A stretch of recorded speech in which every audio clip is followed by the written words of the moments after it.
Positive आया और आप बच्चों की तरफ से एक डिमांड आई कि सर इसके अगले जो क्वेश्चंस हैं कुछ उनके ऊपर भी काम किया जाए, तो आप लोगों की इच्छा सर माथे पे लेते हुए ये दूसरा वीडियो भी मैं आपके लिए बना रहा हूँ और उम्मीद करूँगा कि पहले वीडियो की तरह ही ये वीडियो क्लास भी आपको वैसे ही पसंद आए और साथ ही साथ आपके उपयोग में भी आ पाए, यानी कि it must be for your use and you can get benefit for your exams from this video also. तो चलिए, सारी भूमिका आपको पता ही है कि एक हम यूपी बीएड एंट्रेंस एग्ज़ाम जो आपका कल होने वाला है 15 अप्रैल 2019 को, उसकी एक दिन पहले की आपकी आज की तैयारी है, तो उसमें मैं आपके साथ लगे रहना चाहता हूँ, जुड़े रहना चाहता हूँ। और उसी सिलसिले में पिछली कुछ कक्षाएं हमने लगातार आपको दी हैं और कॉमर्स से रिलेटेड जो बच्चे थे जिन्होंने अपना जो सब्जेक्ट है कॉमर्स रखा हुआ है, बीकॉम करके फिर वो बीएड की तरफ बढ़ रहे हैं, उन बच्चों से चूँकि 50 क्वेश्चन 100 नंबर के सब्जेक्ट स्पेसिफिक भी पूछे ही जाने हैं सेकेंड पेपर में, तो उसी संबंध में ये वीडियो सीरीज़ है जिसमें कि ऑलरेडी हम लोग पिछला एक वीडियो डाल चुके हैं, उसमें आप लोगों के अच्छे रिमार्क्स आए हैं और आप लोगों ने और क्वेश्चंस की डिमांड की है। तो चलिए 10 प्रश्न हमने डिस्कस किए थे, सीधा सीधा आ जाते हैं प्रश्नों के ऊपर ही, और ये 11वां प्रश्न से हम लोग क्या कर लेते हैं, अपनी बात को स्टार्ट कर लेते हैं। चलिए दोस्तों शुरू करते हैं। 11 नंबर प्रश्न देखिए, कहता है interim dividend is Son.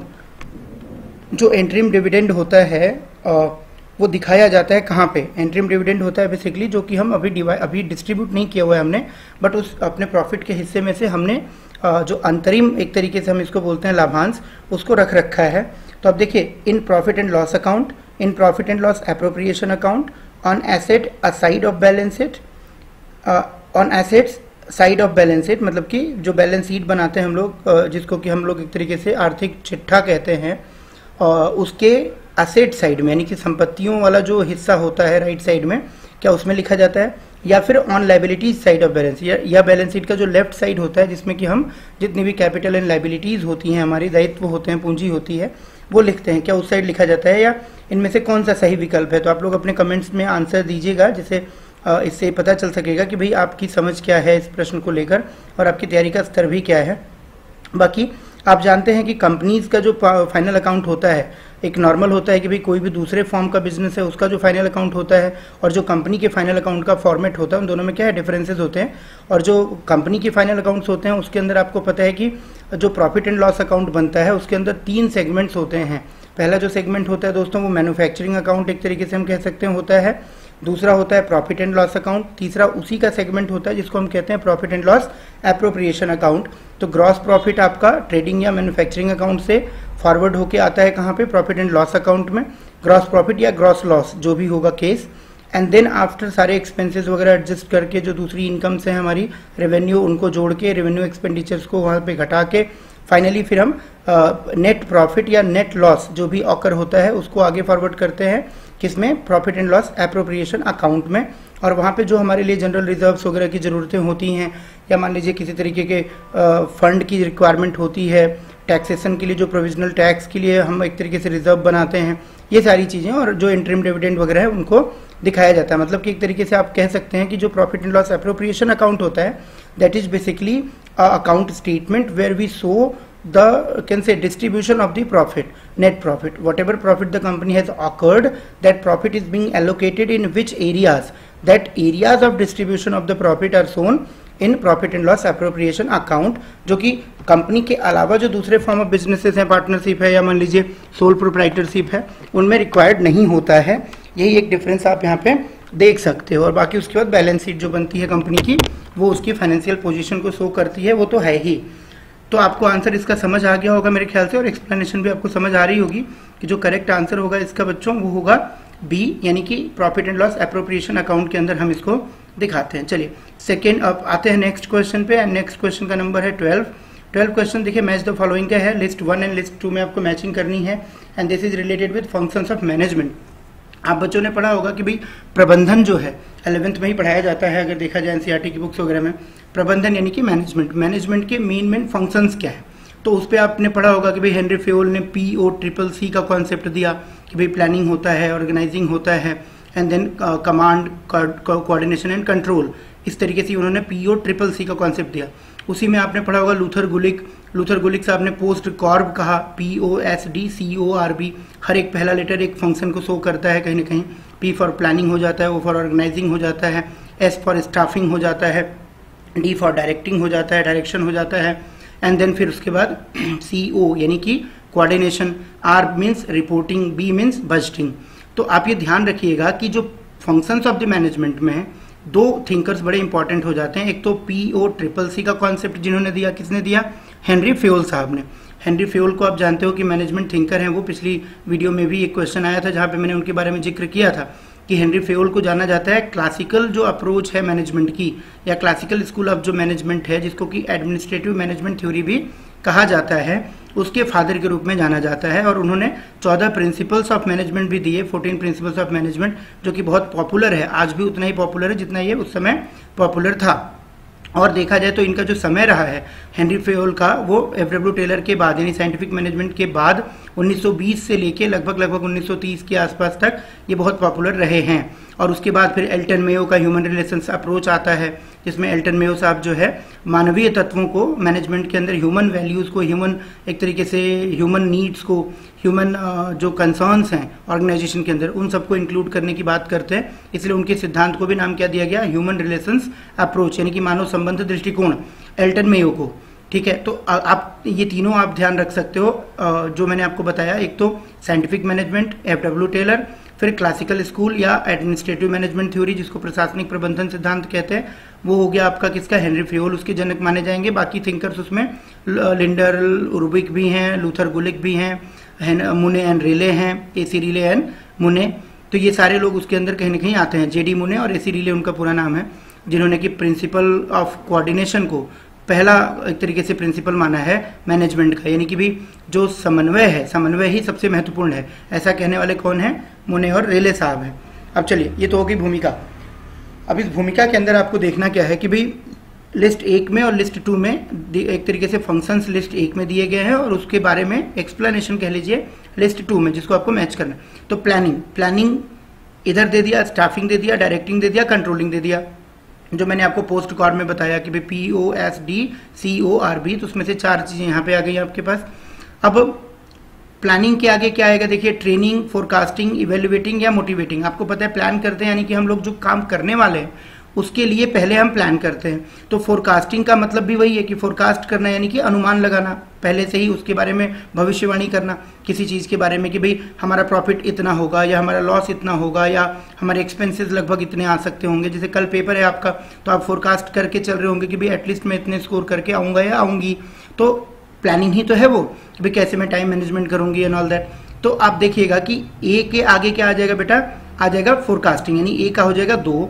Staffing का मतलब होता है कि रिक्रूट करना, कि भाई आपने ऑर्गेनाइजेशन बना लिया, ऑर्गेनाइजेशन के अंदर पता चल गया कि हमें कुल कितने लोगों की जरूरत है, कौन सा व्यक्ति क्या काम करेगा और उसके हिसाब से उसकी प्रोफाइल क्या होनी चाहिए, उसके अंदर क्वालिफिकेशंस क्या होनी चाहिए, फिर उसकी हम स्टाफिंग करते हैं, यानी कि रिक्रूट करना, ट्रेनिंग देना उसको, जो भी HR की सर्विसेज होती हैं सब स्टाफिंग के अंदर कहीं ना कहीं आ जाती हैं।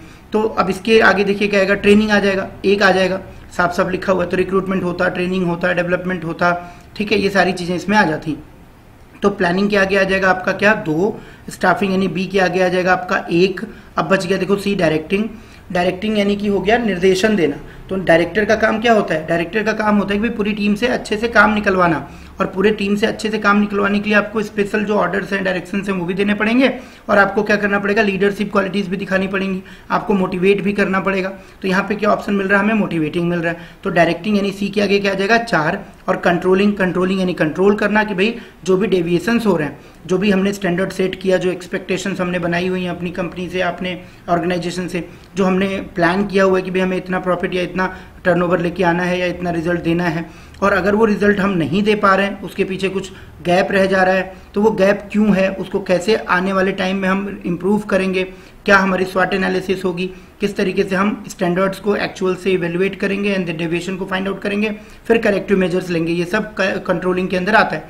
तो कंट्रोलिंग में याद रखिएगा, बहुत बारी क्वेश्चन पूछा जाता है कि कंट्रोलिंग के मेन स्टेप्स क्या होते हैं, चरण क्या होते हैं। तो आपको ध्यान रखना है, सबसे पहला क्या हो जाएगा? सेटिंग द स्टैंडर्ड, यानी कि मानक तय करना, निर्धारण करना कि भाई मानक क्या है, लक्ष्य क्या है। दूसरा फिर होता है इवेल्युएटिंग द एक्चुअल्स, यानी कि वास्तव में हमने क्या अचीव किया उसको इवेल्युएट करना, हमने क्या अपने आप से लक्ष्य रखा, एक स्टैंडर्ड सेट करना। दूसरा क्या हो गया कि भाई अब एक्चुअल में हमने क्या अचीव किया वो, और तीसरा फिर कंपेयर करके डेविएशन फाइंड आउट करना कि भाई comparing and finding the deviation कि भाई दोनों में अंतर रहा या हमने अचीव कर लिया या हमने ज़्यादा अचीव कर लिया या हमने कम अचीव कर लिया। अब उसके बाद फिर आता है कि अगर हमने डेविएशन देखा कि हमने कम अचीव किया तो उसको फिर कैसे करेक्ट किया जाएगा। तो fourth stage is taking corrective measures. तो कंट्रोलिंग में ये बहुत बार क्वेश्चन आता है कि भी इसके स्टेजेस बताओ, आप उनका ऑर्डर बताओ, ठीक, या कौन सा इसमें शामिल है कौन सा शामिल नहीं है। तो आप ध्यान रखना, स्टैंडर्ड सेट करना, एक्चुअल्स की इवेल्युएशन करना, एंड तीसरा फिर क्या बताया मैंने आपको, तीसरा मैंने आपको बताया एक्चुअल्स और स्टैंडर्ड्स के बीच में कंपेयर करके डेविएशन फाइंड आउट करना, और चौथा फिर मैंने आपको बताया क्या, करेक्टिव मेजर्स लेना। तो ध्यान रखना कंट्रोलिंग के अंदर क्या आ जाएगा, यहाँ पे इवेल्युएटिंग आ जाएगा, मैंने बताया ही आपको इवेल्युएशन आता है उसके अंदर। तो इसका मतलब आपका आंसर क्या हो जाएगा बेटा, प्लानिंग का हो जाएगा, यानी ए का हो जाएगा आपका 2, बी का हो जाएगा आपका 1, सी का हो जाएगा 4 और डी का हो जाएगा 3। तो 1 2 4 3 ऐसे हो जाएगा आपका, नहीं सॉरी 2 1 4 3 ऐसे हो जाएगा। अब 2 1 4 3 किस ऑप्शन में है, नीचे बढ़ा के देख लेते हैं हम लोग अपना पेज, है ना। तो देखिए 2 1 4 3 किस में है, सी में है, और यही सही होगा, ठीक है। 2 1 4 3 बिल्कुल, तो सी ऑप्शन जो आपका है इसमें ये करेक्ट हो जाएगा, और एक्सप्लेनेशन आपको मिल गई है। तो आई होप कि आप इससे संबंधित दूसरे जो प्रश्न आएंगे उनको भी बिल्कुल ठीक करेंगे, जिसमें कि पोस्ट कार्ड PO-CCC, और मैंने आपको बताया साइंटिफिक मैनेजमेंट थ्योरी का जनक कौन है, टेलर साहब हैं।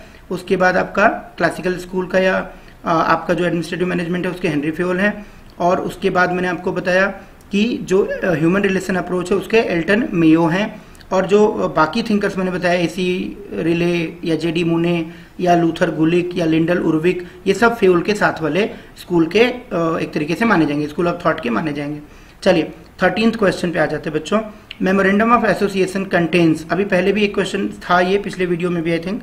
तो मेमोरेंडम ऑफ एसोसिएशन क्या क्या कंटेन करता है, तो objective clause, name clause, capital clause, all of the above. तो आंसर क्या हो जाएगा, ऑल ऑफ दी अबव, ठीक है। 14 नंबर देखते हैं, table A is an alternative to. Table A यानी कि किसको कहते हैं टेबल ए, आप समझिएगा थोड़ा सा। टेबल ए जो होता है, अगर कोई कंपनी मान लीजिए रजिस्टर होती है, इनकॉर्पोरेट होती है, तो उस कंपनी को, मैंने आपको बताया पिछली वीडियो में भी एक क्वेश्चन में कि 2 डॉक्यूमेंट्स जो हैं बहुत इंपॉर्टेंट होते हैं, एक तो आर्टिकल्स ऑफ एसोसिएशन, दूसरा मेमोरेंडम ऑफ एसोसिएशंस। तो MOA के बारे में तो हमने डिस्कस कर लिया काफ़ी कुछ कि भाई इसमें नाम कंपनी का, उसका रजिस्टर्ड एड्रेस क्या होगा, ऑथराइज्ड कैपिटल क्या होगी, डायरेक्टर्स कौन होंगे, उनके बारे में क्या जानकारी है, ऑब्जेक्टिव क्या होगा कंपनी का, ये सब बातें लिखी जाती है जो कि बेसिक डिटेल्स होती है कंपनी की। अच्छा, प्रॉफिट जो शेयर्स लग रहे हैं कंपनी में, जो प्रमोटर्स के पैसे लग रहे हैं उनमें क्या रेशियो है, जो प्रमोटर्स हैं उनका कितने कितने % शेयर होल्डिंग है, ऑल दैट ये इसमें लिखा जाएगा। लेकिन जो आर्टिकल्स ऑफ एसोसिएशन है दरअसल वो होता है बेसिकली सेट ऑफ रूल्स, कि वो कौन से रूल्स होंगे जिसके आधार पर कंपनी को चलाया जाएगा। तो ये भी बहुत इंपॉर्टेंट एक डॉक्यूमेंट होता है internal management of the company के लिए। और अगर ये मान लीजिए किसी कंपनी के इनकॉर्पोरेशन के टाइम पे कोई अपना आर्टिकल्स ऑफ एसोसिएशन अलग से नहीं बनाना चाहता है दोस्तों, तो कंपनीज एक्ट के अंदर ही टेबल ए जो दिया हुआ है वो टेबल ए को हम यूज करके काम अपना आगे कर सकते हैं। तो आपसे जब भी क्वेश्चन पूछेगा टेबल ए किसका सब्सटीट्यूट है या किसका ऑल्टरनेटिव है, कि भाई अगर आपके पास क्या नहीं है तो आप टेबल ए के रूल्स को फॉलो करके अपनी कंपनी चला सकते हैं, तो आंसर क्या हो जाएगा, articles of association. Article of association अगर नहीं है तो उसका हमारे पास एक विकल्प है कि हम टेबल ए जो ऑलरेडी सेट ऑफ रूल्स तय किए गए हैं कंपनी में उनको लागू करके अपना हम कंपनी को आगे कंटिन्यू कर सकते हैं, उसको हम आगे बढ़ा सकते हैं। तो इसका आंसर हो जाएगा टेबल ए किसके जगह पे लाया जाता है, किसका विकल्प होता है, आर्टिकल ऑफ एसोसिएशन का। और आपको पता चल गया कि आर्टिकल ऑफ एसोसिएशन के अंदर होती क्या चीजें हैं। इसके अंदर बेसिकली रूल्स होते हैं जिसके आधार पर कंपनी चलेगी, ठीक है। इसको हिंदी में कहते हैं पार्षद अंतर नियम, उसको कहते हैं मेमोरेंडम ऑफ एसोसिएशन को पार्षद सीमा नियम, इसको कहते हैं पार्षद अंतर नियम। चलिए अब अगला प्रश्न आ गया 15 नंबर पे देखते हैं। Henry Fayol, Henry Fayol is known for, अब मैंने आपको बता ही चुका हूं, पहले ही बता चुका हूं, तो आप आराम से इसका आंसर बता सकते हैं मेरे ख्याल से। बताइए जल्दी से आप लोग, हेनरी फेयोल को किस लिए जाना जाता है बेटा, साइंटिफिक मैनेजमेंट के लिए जाना जाता है क्या? आप कहोगे बिल्कुल नहीं जाना जाता है, क्योंकि इसके लिए किसको जाना जाता है, FW टेलर को। टेलरवाद भी कहते हैं साइंटिफिक मैनेजमेंट को, ध्यान रखना। टेलरवाद या टेलरिज्म, इंग्लिश में बोलेगा टेलरिज्म, हिंदी में बोलेंगे तो क्या बोलेंगे, टेलरवाद। तो टेलरिज्म कौन सा कॉन्सेप्ट है जी, साइंटिफिक मैनेजमेंट वाला, वैज्ञानिक प्रबंधन सिद्धांत वाला टेलर साहब ने दिया, इसलिए उनको टेलरिज्म भी कहते हैं। रेशनलाइजेशन होगा नहीं, तार्किकीकरण का कोई बात यहाँ पे नहीं है। इंडस्ट्रियल साइकोलॉजी बिल्कुल नहीं होगा। क्या आंसर होगा आपको पता ही है, प्रिंसिपल्स ऑफ मैनेजमेंट के लिए जाने जाते हैं। बार बार मैं इस पर फोकस कर रहा हूँ, बहुत इंपॉर्टेंट पार्ट है ये क्वेश्चंस का। आगे आगे देखिएगा, यूनिटी ऑफ कमांड। अब उन्हीं 14 प्रिंसिपल्स में एक प्रिंसिपल ये भी है, यूनिटी ऑफ कमांड है, यूनिटी ऑफ डायरेक्शन है, ठीक है, और रिस्पॉन्सिबिलिटी एंड अथॉरिटी की बात है, स्पिरिट डिकॉप्स है, बहुत सारे उसमें 14 सिद्धांत हैं, ऑब्वियसली आप जान ही रहे हो। तो ये सारी बातें उसके अंदर कहीं ना कहीं आती हैं। Individual interest should be not given priority, organizational interest should be given priority, ये भी है उसमें कि भाई संगठन के हित को ऊपर रखना चाहिए, व्यक्तिगत हितों को उसके नीचे रखा जाना चाहिए, ठीक है, और एक ही बॉस होना चाहिए। यूनिटी ऑफ कमांड का मतलब क्या होता है कि जो आदेश मिलेगा उसकी एकता होनी चाहिए। आदेश की एकता कहते हैं इसको, कि आदेश देने वाले एक से ज्यादा लोग नहीं होने चाहिए, क्योंकि अगर ऐसा होगा तो क्या होगा, कंफ्यूजन होगी स्टाफ में कि भाई पता चला उसको डुअल ऑर्डर्स मिल रहे हैं, एक तरफ से ए भी ऑर्डर कर रहा है, एक तरफ से बी भी ऑर्डर कर रहा है सी को, सी दोनों का ही क्या है, एक तरीके से सबऑर्डिनेट है। अब सी कंफ्यूज हो जाता है तब जबकि ए और बी के ऑर्डर्स में क्या हो जाएगा, आपस में कॉन्ट्राडिक्शन हो जाएगा, कॉन्फ्लिक्ट हो जाएगा। तो इसलिए हेनरी फेयोल कहते हैं कि there should be unity of command in any organization, यानी कि one subordinate should get orders from one boss, there should not be multiple bosses. जबकि इसके विपरीत किसने कहा था, आपको याद होगा, किसने कहा था, टेलर ने कहा था। उन्होंने कहा था कि फंक्शनल फोरमैनशिप होनी चाहिए, यानी कि काम के आधार पर आदेश आने चाहिए।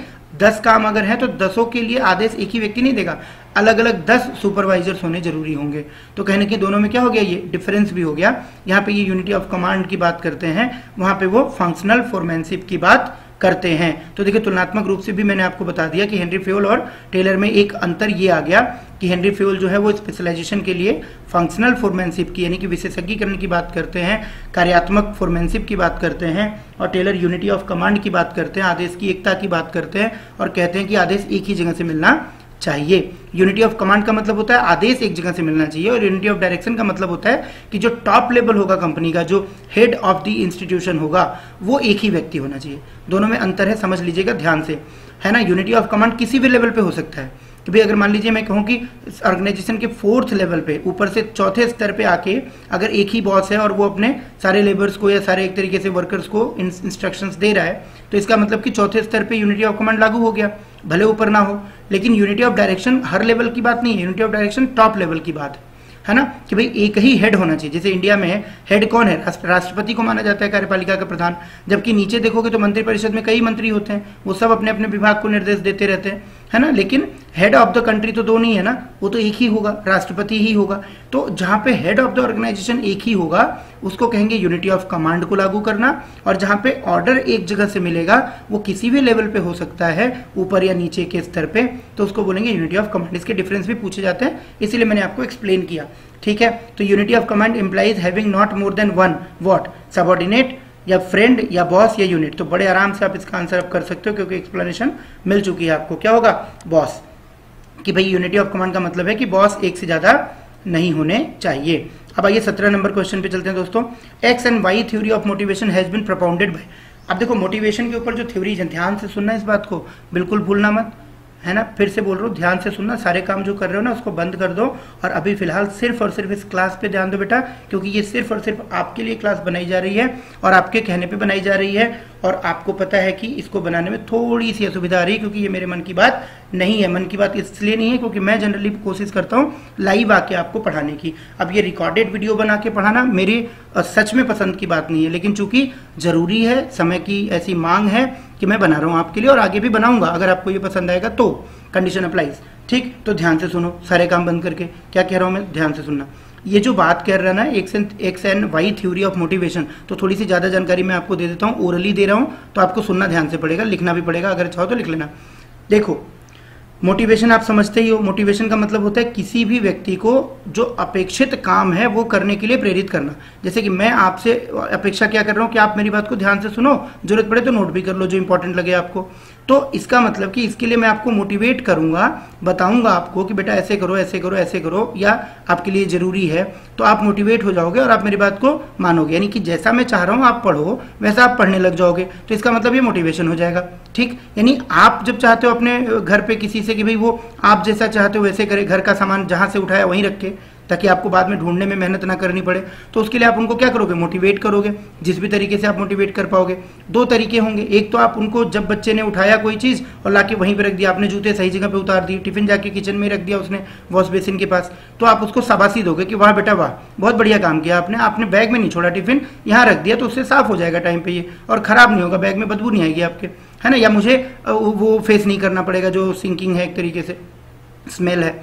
तो इसका मतलब ये हुआ कि you have appreciated the child so that he can continue behaving properly, यानी वो लगातार अच्छा व्यवहार करता रहे, आपकी इच्छा अनुसार काम करता रहे, इसलिए आपने उसका तारीफ करके मोटिवेशन बढ़ा दिया। अच्छा, दूसरा तरीका क्या हो सकता था, आप उसको डांटते, अगर वो गलती करता आप उसको डांटते कि भाई कल से अगर तुमने सही जगह पे नहीं रखा टिफिन अपना, तो फिर आगे से तुमको खाना भी नहीं मिलेगा। तो ये भी होता है एक मोटिवेशन का तरीका। यहाँ पे भी हो सकता था कि बच्चा सही काम करने लग जाता, लेकिन इसको कहते हैं नेगेटिव मोटिवेशन। तो हमें हमेशा पॉजिटिव मोटिवेशन पे ध्यान देना चाहिए, नेगेटिव मोटिवेशन पे ज्यादा ध्यान नहीं देना चाहिए, क्योंकि वो टेम्परेरी नेचर का होता है, वो एक्सेप्टेंस बेस्ड नहीं होता, बल्कि वो कोअर्सिव होता है, मजबूरी वाला होता है, दबावपूर्ण होता है, अथॉरिटेटिव होता है ना। तो एक तो ये बात। दूसरी बात देखो, मोटिवेशन दो प्रकार का और होता है, एक तो इंट्रिंसिक और एक एक्सट्रिंसिक। इंट्रिंसिक होता है जब अपने आप से मोटिवेशन आए, जैसे कि मान लीजिए मैं कहूँ कि भाई अब आप जब पढ़ रहे हो, अब आप में से कई लोग होंगे जिन्होंने पढ़ाई छोड़े 2-3 साल 4 साल 5 साल हो गया होगा, बीच में भी चलो शादी होगी किसी के घर में स्थितियां ठीक नहीं थी तो उसको काम करना पड़ गया, जॉब करना पड़ गया, कुछ भी XYZ, किसी की तबीयत ठीक नहीं थी, जो भी हुआ जैसा भी हुआ, लेकिन उसके बाद 4 साल के 5 साल के गैप के बाद भी आपको लगा अंदर से कि यार मेरे साथ वाले देखो आज टीचर बन गए, सेल्फ डिपेंडेंट हो गए, है ना, या कोई जॉब में चले गए, है ना, they are earning their own income and they are also supporting their families, they are being respected in the family because of their economic independency and all. तो इस वजह से आपके अंदर ये हिम्मत आई कि यार ऐसा क्या हो सकता है कि मैं नहीं कर सकती, 4 साल पहले छोड़ा तो क्या हुआ, पढ़ती तो मैं तब भी थी, तो चलो भाई फिर से पढ़ते हैं। ठीक, अब उसके लिए फिर आपने क्या किया, आपने घर वालों को मनाया, कन्विंस किया, या जैसे भी आपने अपने आप को समेटा और आपने अपने समय को बचाना शुरू किया कि मैं पढ़ूंगी 1 घंटे 2 घंटे और बीएड एंट्रेंस क्लियर करके अच्छे सरकारी स्कूल में एडमिशन लूंगी, और एडमिशन लेके फिर मैं अपना बीएड का 2 साल का कोर्स पूरा करके सीटेट क्लियर करके फिर उसके बाद डीएसएसबी केवीएस या यूपी सरकार की नौकरी लेके आराम से एक अच्छी जॉब करूंगी, रिस्पेक्टेड जॉब करूंगी, टीचर बनूंगी, बच्चों को अपना जो एक तरीके से विकास है वो शेयर करूंगी बच्चों के साथ भी, और उससे क्या होगा कि भाई बच्चों को भी अच्छा टीचर मिल जाएगा, मुझे अच्छी जॉब मिल जाएगी, समाज में एक रिस्पेक्ट बन जाएगी मेरी, और मेरा जो सेल्फ सेटिस्फेक्शन है वो भी हो जाएगा। तो अब ये सब आपने जो सोच के मेहनत करनी शुरू करी बेटा, क्या उसके लिए आपको कहीं बाहर से किसी ने मोटिवेट किया या आपकी खुद की मोटिवेशन है ये आपकी खुद की है? तो इसको कहते हैं इंट्रिंसिक मोटिवेशन। अब वहीं पे दूसरी एग्जांपल की बात करें, अब इसी में हो सकता था कि कोई बच्चा है, उसने अभी पता चला कि भाई ग्रेजुएशन करा, ग्रेजुएशन करने के बाद अब वो चाहता है कि नहीं मैं डांस में जाऊंगा, मैं ये सिंगिंग करूंगी, मैं ये करूंगी, या मैं पढ़ाई नहीं करना चाहती, चलो मैं पढ़ने नहीं चाहती जी, मैं घर पे रहूंगी, टीवी देखूंगी, इलेक्शंस चल रहे हैं, मैं डिबेट्स देखूंगी कि भाई कौन क्या भाषण दे रहा है। अब माँ बाप ने समझाया कि नहीं यार ऐसे कैसे, है ना, तुमको आगे बढ़ना है, तुमको जीवन में कुछ अचीव करना है। और एक बात सुन लो, अगर तुम बीएड करके अच्छे रैंक लेके अच्छे स्कूल में एडमिशन ले लेते हो कॉलेज में, तो फिर तुमको 1 लाख के मैं दे दूंगा क्या, एक स्कूटी, और स्कूटी दे दूंगा तो तुम क्या कह सकती हो, तुम भी वैसे ही कह सकती हो जैसे प्रियंका चोपड़ा कहती थी या यामी गुप्ता कहती हैं क्या, कि भाई why should boys always have the fun, क्यों बच्चे ही हमेशा फन करें, आप भी स्कूटी लेके घुमाओ, आप भी पढ़ने जाओ कॉलेज में, और एक अच्छा आपका प्रेजेंटेशन हो अपनी लाइफ को लेके। अब ये चीज सुन के आपको मजा आ गया कि हाँ यार सही बात कह रहे भाई, मैं भी स्कूटी चलाऊंगी, मैं भी गाड़ियां लेके घूमूंगी इधर उधर दाएं बाएं, है ना। तो ये चीज भाई घूमता है मैं भी घूमूंगी, अब ये चीज आपको मोटिवेट कर गई, इसलिए आपने पढ़ाई पे अपने आप को फोकस कर दिया। तो ये कहलाएगा एक्सट्रिंसिक यानी कि बाहरी मोटिवेशन। तो 2 बातें क्लियर हुई, एक तो हो गया आपका क्या पॉजिटिव मोटिवेशन क्या है या रीइंफोर्समेंट क्या है, दूसरा नेगेटिव, और तीसरी बात क्लियर हो गई कौन सी, इंट्रिंसिक यानी आंतरिक मोटिवेशन कौन सा है और बाहरी कौन सा है। अब तीसरी बात सुनो, ध्यान से सुनना, अभी भी थोड़ा रुकना और कंसंट्रेट करते रहना, बहुत इंपॉर्टेंट टॉपिक है इसलिए मैं आपको ब्रीफ में बता दे रहा हूँ। अब जब बात आएगी बेटा देखो इसके अंदर ना थ्योरीज की, तो थ्योरीज में मेन थ्योरीज हैं, जैसे अब इसमें देखो नाम दिया हुआ है मैग्रेगर, तो मैग्रेगर की थ्योरी है theory X and theory Y. जो क्वेश्चन पूछा हुआ है ना आपसे, एक्स एंड वाई थ्योरी किसने दी मोटिवेशन की, तो ये आप ध्यान रखना, ये किसकी थ्योरी है, डगलस मैग्रेगर की। इनका पूरा नाम था डगलस मैग्रेगर। इन्होंने एक्स थ्योरी में क्या माना, पहले सुनो। एक्स थ्योरी में इन्होंने माना कि जो नॉर्मल ह्यूमन बीइंग होता है ना, वो कामचोर होता है, वो काम नहीं करना चाहता, वो आलसी होता है। बात समझ रहे हो, वो ऐसा होता है कि भाई वो चाहता है कि काम करना ही ना पड़े, तो इसलिए उसके लिए हमें अगर काम करवाना है, मोटिवेट करना है, तो हमें क्या करना पड़ेगा, रिवार्ड देना पड़ेगा या पनिशमेंट देनी पड़ेगी। तो रिवार्ड एंड पनिशमेंट ओरिएंटेड हो जाएगा कौन, एक्स नाम का जो आदमी होगा, एक्स थ्योरी के अंदर जो आदमी होगा, ऐसे समझो। और उसको ये कहते हैं इकोनॉमिक मैन है वो। इकोनॉमिक मैन यानी कि आर्थिक मनुष्य का जो कंसेप्ट है ना, वो एक्स थ्योरी में आता है। ध्यान से सुनना, आर्थिक मनुष्य कौन मानता था, और आर्थिक मनुष्य मानती थी क्लासिकल अप्रोच जो है वो कहती थी कि आदमी जो होता है वो आर्थिक मनुष्य होता है, उसको पैसे दो तो मोटिवेट होता है। ठीक है, तो आर्थिक मनुष्य की जो संकल्पना है, इकोनॉमिक मैन का जो कॉन्सेप्ट है, वो भी एक्स थ्योरी के अंदर अज्यूम किया जाता है कि a person can be motivated only through economic incentives, right. तो एक्स थ्योरी क्या मानती है, देखो कि एक बंदे को अगर हमें मोटिवेट करना है तो आर्थिक लाभ देने पड़ेंगे, इकोनॉमिक इंसेंटिव्स देने पड़ेंगे। और ये भी मानती है कि आदमी काम ही नहीं करना चाहता, वो जन्म से ही कामचोर होता है, स्वभाव से ही कामचोर होता है। ठीक, तो negative perception of human being किस में आता है बेटा, एक्स में। और यहाँ पे इसीलिए पनिशमेंट वगैरह की बात भी की जाती है मोटिवेशन के लिए। वाई क्या है, बिल्कुल अपोजिट। वाई में मैकग्रेगर कहते हैं कि कुछ लोग ऐसे भी होते हैं जो कि सेल्फ रिस्पॉन्सिबिलिटी लेना चाहते हैं, सेल्फ डेवलपमेंट करना चाहते हैं, और इसलिए ऐसे लोगों को हमें बाहरी प्रेरणा की जरूरत नहीं पड़ती देने की, आंतरिक रूप से वो खुद ही अभिप्रेरित होते हैं, इंट्रिंसिक मोटिवेशन उनके पास होता है, सेल्फ मोटिवेटेड होते हैं। हमें देना है तो क्या देना है उनको, प्रशंसा करनी है उनकी, उनके काम की तारीफ करनी है, उनको पहचान दिलानी है, रिकॉग्निशन दिलाना है, हमें उनको हायर रिस्पॉन्सिबिलिटीज देनी है, हमें उनको चैलेंजेज प्रोवाइड करने हैं, अच्छे रूल्स प्रोवाइड करने हैं कंपनी के अंदर, ठीक, जिम्मेदारी वाले काम देने हैं उनको। इससे वो मोटिवेट होंगे। क्यों, क्योंकि वो खुद काम करना पसंद करते हैं, they like to do the work. तो ध्यान रखना, थ्योरी एक्स में मैंने आपको बड़े अच्छे से बता दिया क्या, कि ह्यूमन जो बीइंग है वो काम नहीं करना चाहता, इकोनॉमिक मैन है, इसलिए उसको हमें दंड के द्वारा या रिवार्ड के द्वारा, आर्थिक रिवार्ड के द्वारा मोटिवेट करना पड़ेगा। वाई में क्या है कि आदमी जो है सकारात्मक है, पॉजिटिव मैन का कॉन्सेप्ट है, सोशल मैन का कॉन्सेप्ट है, और ये माना जाता है कि जो मनुष्य होता है वो खुद से काम करना चाहता है, he himself want to take the work, he himself want to complete the responsibility, be responsible and all. और इसकी वजह से we need not to provide them economic और financial incentive, materialistic incentive, but what we can do, we can recognize their work, we can appreciate them, we can provide them opportunities to develop, we can make them learn new skills, we can train them properly, right, and we can also provide them higher responsibilities of higher respect। तो इससे वो बंदा जो होगा motivate होके जाएगा। तो आप ये स्कूल में भी देख सकते हो, दोनों तरह के बच्चे होते हैं। ठीक है, तो ये मैकग्रेगर की थ्योरी की बात। और मैकग्रेगर साहब जो थे ना, वो मास्लो के बाद आए थे। तो मास्लो की जो थ्योरी है ना, नीड हायरार्की थ्योरी कहते हैं, वो भी मैकग्रेगर के बाद, मैकग्रेगर के काम की वजह से ही फेमस हुई बहुत ज्यादा। अदरवाइज तो 1954 में ही मास्लो ने एक पुस्तक लिखी थी अपनी, पर्सनालिटी एंड मोटिवेशन। ठीक है, तो पर्सनालिटी एंड मोटिवेशन किताब में मास्लो ने जो अपनी थ्योरी दी थी, ध्यान से सुनना, उस थ्योरी को कहते हैं need hierarchy theory of motivation, यानी कि अभिप्रेरणा का, आवश्यकताओं का पद सोपान सिद्धांत। इसमें आपको पता होगा कि 1954 में उन्होंने 5 एक तरीके से आवश्यकताएं मनुष्य की बताई थी। सबसे निचली आवश्यकता जो थी वो थी फिजियोलॉजिकल नीड्स, यानी कि जो हमारी जन्मजात आवश्यकताएं होती हैं, सर्वाइवल नीड्स होती हैं, जिसके बिना हम जीवित ही नहीं रह सकते। जैसे कि कपड़ा है, रोटी है, मकान, जैसे रोटी कपड़ा मकान, तो मतलब क्लॉथिंग हो गया, फूडिंग हो गया, रहने के लिए शेल्टर हो गया, या इवन नींद हो गई, स्लीप हो गया, आराम हो गया। ठीक, ये सारी चीजें किस में आ जाएंगी, हमारी फिजियोलॉजिकल नीड्स में। जो सबसे लोअर लेवल है, बंदा सबसे ज्यादा लेकिन इसी से मोटिवेट होता है, क्योंकि सबसे पहली जरूरत तो उसको उसी की है। जैसे कहते हैं ना कि भाई हम क्या करेंगे, बुलेट ट्रेन, पहले हमें रोटियां तो खिला दो, तो इस तरीके की बात है। अच्छा, दूसरे लेवल पे फिर अगर मान लीजिए हमारी बेसिक नीड्स पूरी हो गई, हम अच्छे से खा पी पा रहे हैं, रह पा रहे हैं, तो उसके बाद हमें उम्मीद होती है क्या, कि भाई हमारी भविष्य सुरक्षित होनी चाहिए, हमारा भविष्य जो है वो सिक्योर होना चाहिए। तो वहां पे फिर आ जाता है सेफ्टी नीड्स। सेफ्टी नीड्स में आ जाती है बातें क्या, एक तो फिजिकल सेफ्टी की भी, कि भाई हम ऐसे जगह पे, जिस सड़क पे कोई सो रहा है, अब वो चाहेगा कि भाई बंद कमरे में सोए, घर के अंदर सोए, चारदीवारी के अंदर सोए, ताकि कोई उसको नुकसान न पहुंचा सके। ठीक, उसका सामान जो है वो सुरक्षित रहे। तो एक तरह से फिजिकल सिक्योरिटी भी, और फिर फ्यूचर सिक्योरिटी भी। फ्यूचर सिक्योरिटी के अंदर आपकी इकोनॉमिक सिक्योरिटी भी आ जाएगी, हेल्थ सिक्योरिटी भी आ जाएगी, सारी चीजें। तो आदमी चाहता है कुछ पैसे बचा के रखना, है ना, वो चाहता है कि भाई इंश्योरेंस करा ले, वो चाहता है कि भाई कल के लिए रिटायरमेंटल बेनिफिट्स के लिए कुछ चीजें रख लें ताकि डिपेंड ना होना पड़े किसी के ऊपर। तो ऐसे कुछ वो इन्वेस्टमेंट वगैरह करना चाहता है, तो उसको कहेंगे हम लोग सेफ्टी नीड्स। तो पहला क्या हो गया, फिजियोलॉजिकल यानी शरीर की आवश्यकताएं, दूसरी सुरक्षा संबंधी यानी सेफ्टी नीड्स। फिर तीसरे लेवल पे आता है भी, चलो वो भी हो गया, अब क्या करें, तो अब उसको चाहिए बिलोंगिंगनेस, यानी कि एक तरीके से सोशल नीड्स, सोशल एफिलिएशन चाहिए। अब वो चाहते हैं कि समाज में कुछ अपने लोग हों उसके अपने, तो दोस्त चाहिए उसको, मित्र चाहिए उसको, कोई हो सकता है कि भाई उसको अपना एक प्रेमी चाहिए हो या प्रेयसी चाहिए हो, है ना। तो अल्टीमेटली क्या होगा कि भाई जिससे वो अपने सुख दुख की बातें कर सके, जिसके साथ वो ट्रस्ट शेयर कर सके अपना, है ना, लाइफ के जो एक तरीके से स्ट्रगल्स हैं उनको भी वो शेयर कर सके, और उसको एक भरोसा हो, विश्वास हो। कि उसके साथ गलत नहीं होगा। तो वहां पे आ जाता है सोशल नीड्स। अब सोशल नीड्स भी पूरी हो गई, चलो भाई, अब उसके बाद आदमी सोशल नीड से मोटिवेट नहीं होगा, हायर नीड से मोटिवेट होगा। यानी स्टेप बाय स्टेप वो दूसरे ऊपर की आवश्यकता को पूरा करने के लिए काम करना चाहेगा। जो आवश्यकता पूरी हो गई उसके लिए वो फिर काम करना नहीं चाहेगा। भाई जाहिर सी बात है, पेट भरा हुआ है तो भोजन के लिए मेहनत कौन करेगा? जब खाली होगा, भूख लगेगी तभी तो करेगा।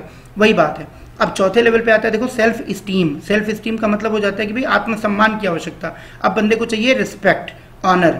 अब वो चाहेगा कि लोग जो हैं, समाज जो है, आसपास के लोग हैं, उसकी इज्जत करें। तो थोड़ा सा वो चैरिटेबल कामों में योगदान करने लग जाएगा, लोगों की मदद करने लग जाएगा, है ना, माता की चौकियां लगाने लग जाएगा, ऐसे कह सकते हो आप। तो ये सारी चीजें क्या कहलाएंगी? सेल्फ स्टीम नीड्स की बात हो जाएंगी, जो उसको सम्मान दिलाएंगी, समाज में ऑनर दिलाएंगे, रिस्पेक्ट दिलाएंगी। उसके ऊपर आ जाता है सेल्फ एक्चुअलाइजेशन, जो कि हाईएस्ट लेवल बताया था उन्होंने 1954 में। 1970 में उन्होंने फिर से रिवाइज किया इसको। तब तो फिर उन्होंने 8 आवश्यकताएं बता दी इसको रिवाइज करके, और जो सेल्फ एक्चुअलाइजेशन 5वें पे था उसको 7वें पे पहुंचा दिया। उसके पहले उन्होंने 5वें पे जोड़ दिया कॉग्निटिव, 6ठे पे जोड़ दिया उन्होंने एस्थेटिक नीड्स, 7वें पे रख दिया सेल्फ एक्चुअलाइजेशन को, और 8वें पे उन्होंने ट्रांसेंडेंस नीड्स को भी रख दिया, जो स्पिरिचुअल एक तरीके से आवश्यकताएं हैं। तो वो 70 में रिवाइज करने के बाद, लेकिन पहले जो थ्योरी है उसी पे पूछा जाता है ज्यादा, तो उसमें उन्होंने 5वें पे सेल्फ एक्चुअलाइजेशन रखा, जिसका मतलब है आत्मसिद्धि की आवश्यकता है। यहाँ व्यक्ति क्या चाहता है? व्यक्ति अपनी फुल पोटेंशियल को पहचानना चाहता है, यूटिलाइज करना चाहता है कि भाई मेरी फुल पोटेंशियल क्या है, मैं और क्या कर सकता हूँ नया, है ना। यानी कि मैंने ये कर लिया, ये कर लिया, ये कर लिया, सब चीज पूरी कर ली, बट क्या मेरी क्षमता इतनी है? नहीं, मेरे अंदर तो और भी चीजें हैं, मैं और भी कर सकता हूं, है ना। तो वो कहलाता है सेल्फ एक्चुअलाइजेशन, यानी अपने आप को एक्चुअलाइज करना, अपनी फुल पोटेंशियल को जो है रियल में एक तरीके से रियलाइज करना, उसको सामने लाना, ठीक है। तो उसको हम कहते हैं सेल्फ एक्चुअलाइजेशन की नीड्स।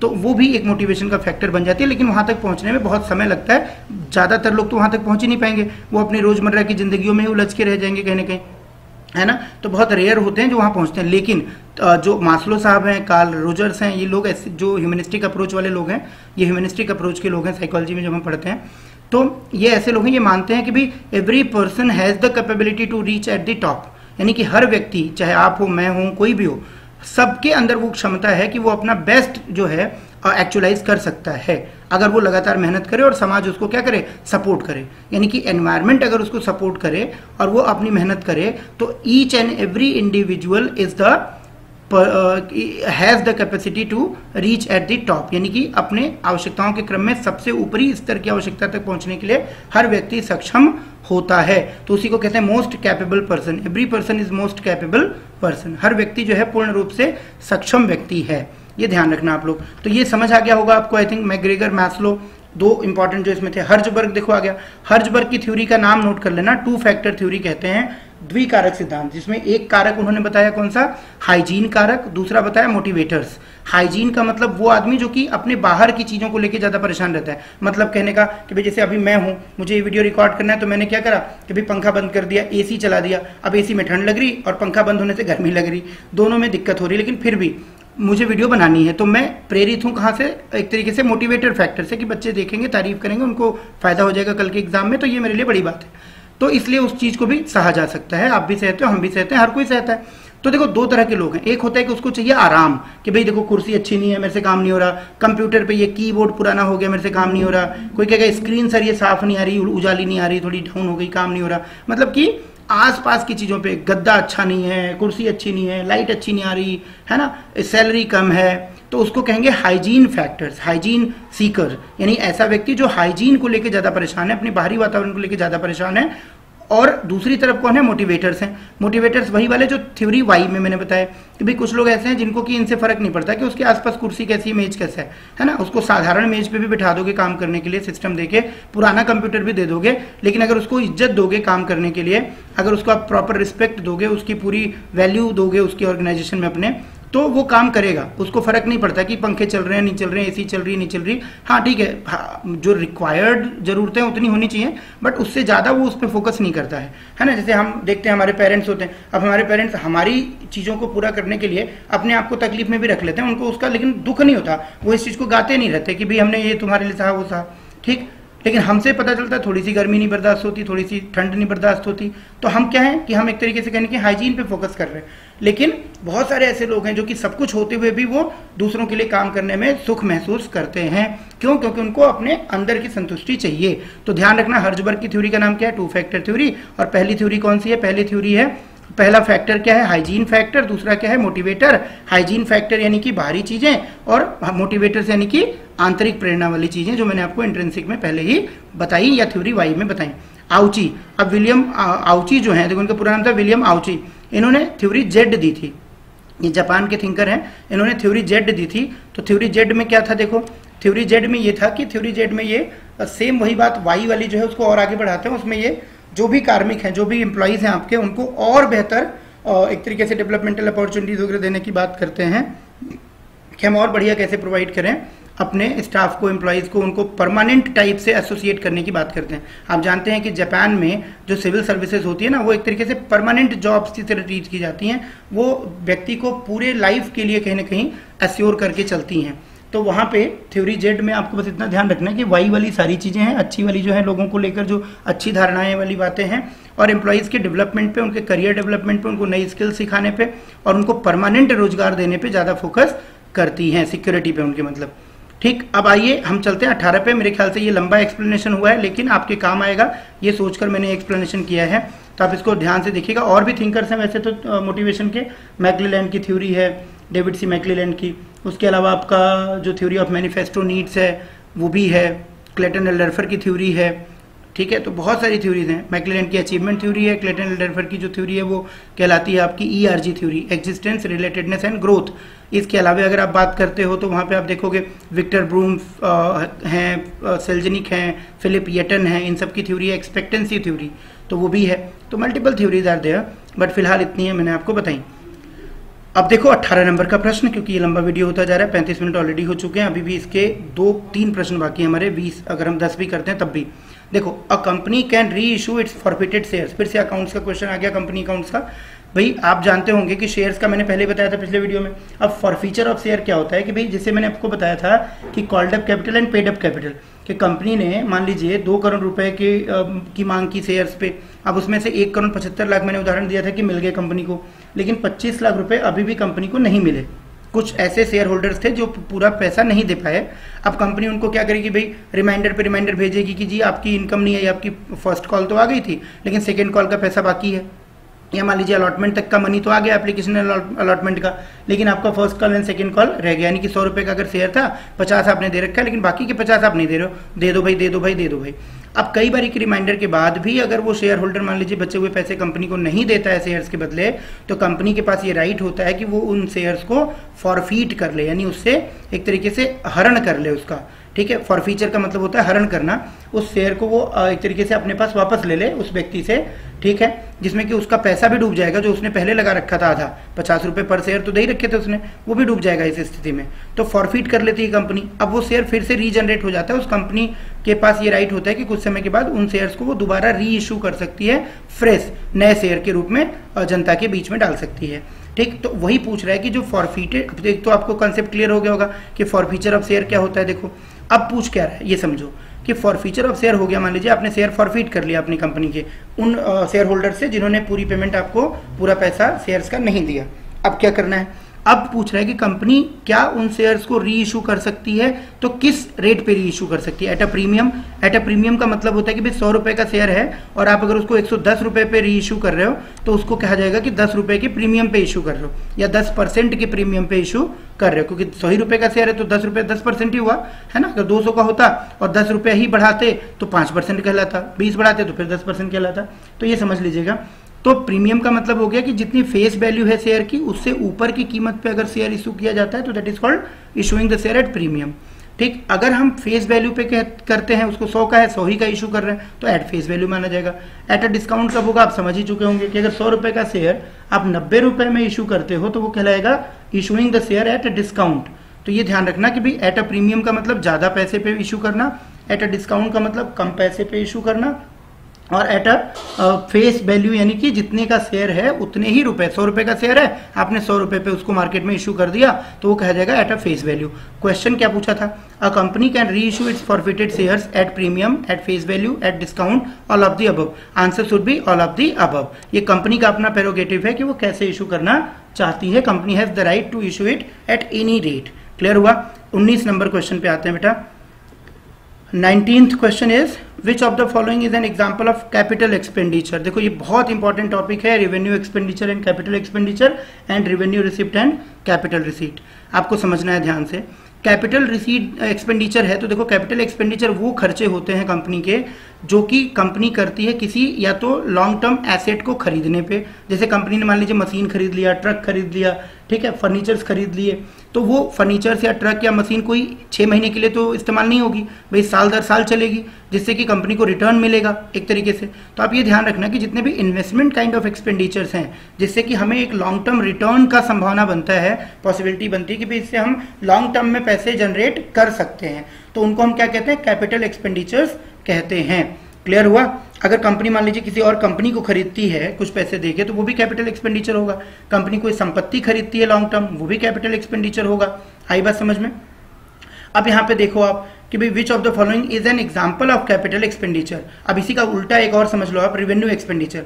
तो रेवेन्यू एक्सपेंडिचर का मतलब जो हमारे रिकरिंग एक्सपेंसेस हैं, और रिकरिंग या शॉर्ट टर्म एक्सपेंसेस का मतलब होता है जो विद इन अ ईयर के लिए होते हैं, है ना। तो जैसे मान लीजिए सैलरी देना हो गया, हर महीने देनी पड़ती है। जैसे मान लीजिए मेंटेनेंस के खर्चे हो गए, आपने गाड़ी रख रखी है, अब गाड़ी खरीदा आपने, वो तो आपके लिए कैपिटल एक्सपेंडिचर है, लेकिन गाड़ी की मेंटेनेंस में जो पैसा जा रहा है कि भाई आप 2 महीने 3 महीने पे सर्विसिंग करा रहे हो या आप उसमें पेट्रोल डलवा रहे हो, तो ये सब क्या है, ये सब आपके रेवेन्यू एक्सपेंसेस माने जाएंगे पर्सनल लेवल पे। कंपनी के लेवल पे भी ऐसे ही अप्लाई कर सकते हो। वेजेज हैं, सैलरीज हैं, इलेक्ट्रिसिटी बिल्स हैं, टेलीफोन बिल्स हैं, ठीक है, स्टेशनरी का खर्चा है, ये सब क्या कहलाएगा, ये सब आपका कहलाएगा एक तरीके से। या कच्चे माल की खरीद है, भाई कच्चा माल खरीदेंगे तभी तो हम उससे प्रोडक्ट बनाएंगे, तो वो सब कहलाएगा आपका क्या, एक तरीके से रेवेन्यू एक्सपेंस। ठीक। अब देखो यहाँ पे इंश्योरेंस प्रीमियम है, टैक्सेस एंड लीगल एक्सपेंसेस हैं, डेप्रिसिएशन है, custom duty on import of machinery है। इनमें से कौन सा वाला एग्जाम्पल है कैपिटल एक्सपेंडिचर का।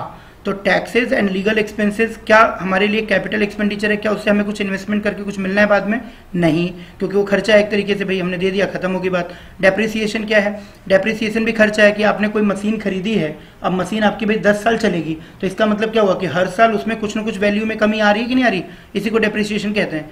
डेप्रिसिएशन का मतलब होता है भाई एनी रीजन, चाहे घिसावट की वजह से, है ना, चाहे मान लीजिए एब्सोल्यूशन ऑफ टेक्नोलॉजी की वजह से, आपने लैपटॉप खरीदा था मान लीजिए 2010 में और आज दूसरी टेक्नोलॉजी आ गई, अब आपका लैपटॉप जो है वो काम ही नहीं कर रहा, तो आपको नया लैपटॉप चाहिए। तो इसका मतलब कि आपने जितने का भी लैपटॉप खरीदा वो पिछले 10 साल में खराब हो गया, खत्म हो गया पैसा उसका, तो उसी को पर ईयर बांट दोगे तो डेप्रिसिएशन हो जाएगा एक तरीके से। मूल्य ह्रास कहते हैं इसको, है ना, किसी भी चीज के मूल्य में कमी आना। अब वो फैशन न होने की वजह से भी आ सकता है, आउटडेट होने की वजह से, चीजों के घिसावट की वजह से भी, जैसे सोने वगैरह की चीजें हो गई, गहने हो गए, बर्तन हो गए, इनमें क्या होता है समय के साथ साथ टूट फूट होती रहती है, वियर टियर होता रहता है, घिसावट आती रहती है, वजन कम होता रहता है इनका, तो भी इसकी वजह से उनके मूल्यों में क्या आ जाती है, कमी आ जाती है। ठीक।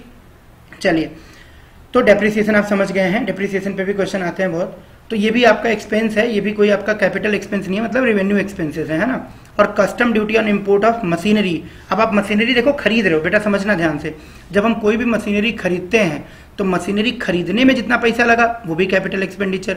अब मशीन को मान लीजिए आपने जहां से खरीदा वहां से आप अपने कारखाने तक लेके आ रहे हैं, उसके बीच में जो भी खर्चे होंगे, चाहे वो कस्टम ड्यूटी हो, चाहे फ्रेट का खर्चा हो, मतलब भाड़े का खर्चा हो, चाहे इवन लाने के बाद जब आप इंस्टॉल कराओगे वो वाला खर्चा भी होगा, वो सब कम मशीन के प्राइस में ही जुड़ता जाएगा, यानी कि सब का सब क्या माना जाएगा, कैपिटल एक्सपेंस माना जाएगा। अब मशीन लग गई है, उसके बाद आप उसकी ग्रीसिंग मोबिलिंग कराते रहते हो, बीच बीच में मेंटेनेंस के लिए काम करते रहते हो, साफ सफाई कराते रहते हो, वो रेवेन्यू हो जाएगा। लेकिन पहली बार कंपनी लग जाए, काम करने के लायक हो जाए, तब तक जितना भी खर्चा होगा खरीदने से लेकर उसको आपके कारखाने तक लाने, इंस्टॉल करने तक, वो सब आपका क्या माना जाएगा, कैपिटल एक्सपेंडिचर। ये नोट कर लेना पॉइंट, आपको पता भी होगा, आप लोग अकाउंट्स में उसको करते ही हो, एंट्री करते समय कि भी कहाँ दिखाएं उसको, है ना। तो ये सब चीजें मशीन की वैल्यू में ऐड होके इकट्ठे इसकी एंट्री होती है। अगर आपने कैश खरीदा है तो कहोगे आप machinery account debit to cash account, सीधा है ना। इसको आप ये नहीं लिखोगे कि भी custom duty account debit to cash account, आप सीधा ही लिखोगे 25,000 की मशीनरी हुई, 2,000 रुपये मान लीजिए कस्टम ड्यूटी हुआ, 1,000 भाड़ा हुआ और 2,000 लगाने का हुआ। तो एक तरीके से देखो तो 25,000 की मशीन, 2,000 का कस्टम ड्यूटी 27, 1,000 लाने का 28 और 2,000 आपका लगाने का इंस्टॉल करने का 30, सीधे सीधे 30,000 रुपये मशीनरी की कीमत मान ली जाएगी। Machinery account debit 30,000 to cash account 30,000 being machinery purchased and installed for company, ऐसा कुछ इसका हम नरेशन लिख देंगे। तो ये होगा और सीधे सीधे फिर ये बैलेंस शीट में जाके शो होगा, ये प्रॉफिट एंड लॉस अकाउंट का पार्ट नहीं रह जाएगा। समझ आ गया होगा आई होप आप लोगों को। अब अगला क्वेश्चन देखो, नेक्स्ट क्वेश्चन आपका ये 19 के बाद आ गया बेटा। एक क्वेश्चन देखो ये आ गया, इसकी नंबरिंग नहीं है तो इसको ऐसे ही कर लेते हैं ना, 20 इसी को मान लेते हैं ताकि अगले वीडियो में हम फिर 20 से ले लेंगे। देखो ये एक क्वेश्चन है, इसमें नंबरिंग छूट गई है देने में। गिवन क्या है आपके पास, average profit of a firm rupees 21,000, आपका एवरेज प्रॉफिट कितना है 21,000 है और आपका जो है 18,000 है नॉर्मल प्रॉफिट, और जो वैल्यू ऑफ गुडविल है वो आपसे पूछ रहा है कि 3 साल के परचेजेस पर सुपर प्रॉफिट के हिसाब से अगर आप कैलकुलेट करो तो वैल्यू ऑफ गुडविल क्या होगा। ठीक है, तो आपको पता होना चाहिए कि भाई 21,000 एवरेज प्रॉफिट है आपका, नॉर्मल प्रॉफिट कितना है 18,000, तो एवरेज आप कितना ज्यादा प्रॉफिट अर्न कर रहे हो नॉर्मल रेट से 3,000 पर ईयर, और 3 साल में कितना ज्यादा प्रॉफिट हो जाएगा आपका 9,000। तो आपकी जो वैल्यू ऑफ गुडविल निकलेगी बेटा वो कितनी हो जाएगी 9,000। सुपर प्रॉफिट मेथड यही होता है कि भाई नॉर्मल कितना कोई भी कंपनी आपके लेवल की प्रॉफिट अर्न कर रही है उससे आप कितना ज्यादा कर रहे हो, जितना ज्यादा आप कर रहे हो वही आपकी गुडविल की अमाउंट है। 3 साल में आपकी गुडविल कितनी होगी 3 9,000। तो आंसर क्या हो जाएगा इसका बी ऑप्शन 9,000। इस वीडियो में इतना ही करते हैं दोस्तों, बाकी नेक्स्ट वीडियो में करते हैं क्योंकि इसकी साइज ऑलरेडी 45 मिनट्स हो गई है, तो हम लोग इसको क्या करते हैं यहीं पे समाप्त करते हैं। थैंक यू सो मच, अगले वीडियो में फिर मिलते हैं। इस वीडियो को देखिए और इसको भी आप जरूर कमेंट करके बताइए कि वीडियो आपको हेल्पफुल लगा नहीं लगा, क्या बात है, अच्छी बुरी जो भी बात है बताइएगा। पहली बार देख रहे हैं तो शेयर कर लीजिएगा, सब्सक्राइब कर लीजिएगा और नोटिफिकेशन के लिए बेल आइकन को प्रेस कर लीजिएगा क्योंकि अगली वीडियोस भी आपको मिलती रहेंगी ऐसे ही। और कॉमर्स पे कुछ बच्चे हैं डीएसएसबी और केवीएस के टीजीटी एंड पीजीटी वाले, पीजीटी में कॉमर्स आता है, नवोदय में भी आएगा, तो उन बच्चों के लिए भी ये क्वेश्चंस उतने ही कारगर होंगे, काम के होंगे जितने बाकी बच्चों के लिए हैं। तो मिलते हैं फिर अगले वीडियो में। Thank you so much, have a nice evening and best of luck for tomorrow's exam. Thank you.